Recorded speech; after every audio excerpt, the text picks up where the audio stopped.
Saudara, ketika Sigmund Freud, tokoh besar dalam psikoanalisis itu, menyampaikan teorinya tentang pengaruh bawah sadar dalam kehidupan kita, ia dianggap menimbulkan revolusi pertama dalam pemikiran psikologi. Tapi sebetulnya ada revolusi yang menyusul setelah revolusi Freud, dipimpin oleh muridnya sendiri, yaitu Carl Gustav Jung.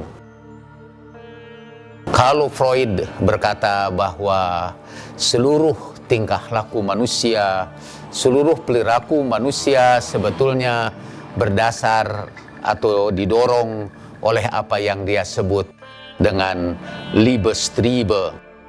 Ada dua yang mendorong manusia untuk mempertahankan kehidupan ini. Satu, dorongan untuk mencintai, Liebestriebe, yang kemudian dilahirkan di kalangan orang awam menjadi dorongan seksual.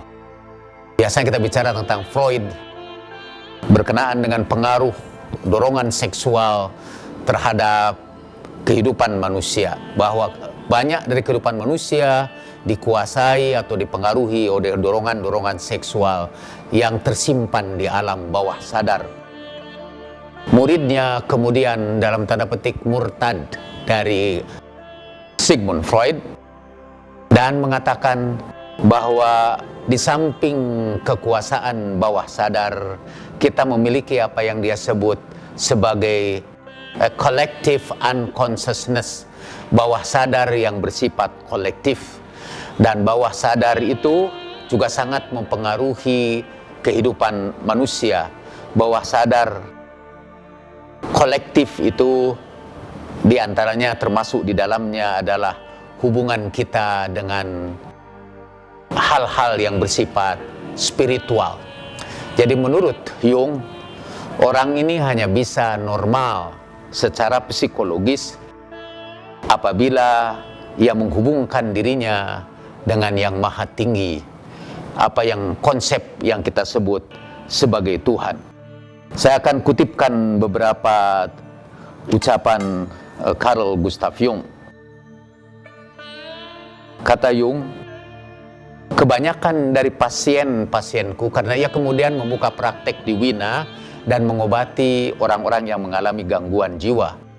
Dia menemukan ada dua perbedaan antara para pasien dia, yang usianya separuh ke bawah, separuh baya ke bawah, dan separuh baya ke atas.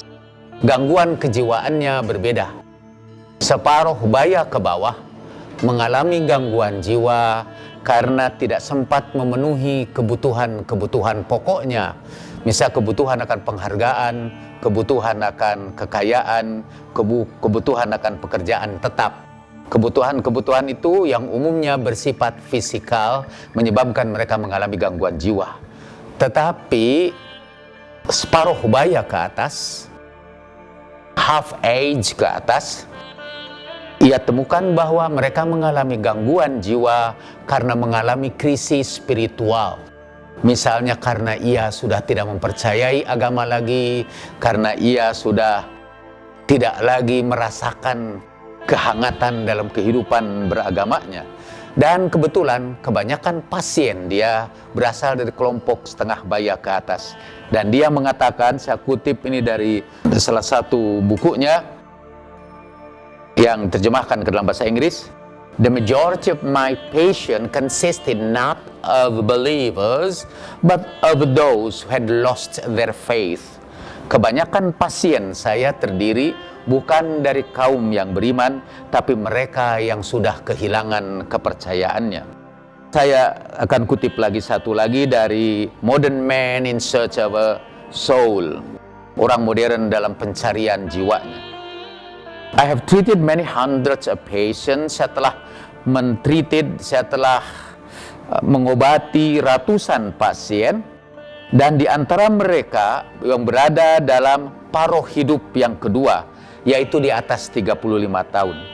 Tidak ada satupun masalah yang mereka hadapi kecuali karena mereka kehilangan pandangan keagamaannya.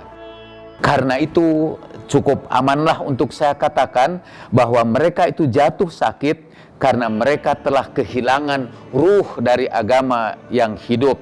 Dan karena itu saya hanya bisa menyembuhkan mereka dengan mengembalikan kembali keyakinan beragamanya. Carl Gustav Jung adalah tokoh yang berpendapat bahwa manusia adalah makhluk beragama, homo religiosus, yang tidak bisa hidup normal tanpa menganut agama tertentu. Dan disinilah letaknya pentingnya kontribusi Jung untuk kemanusiaan.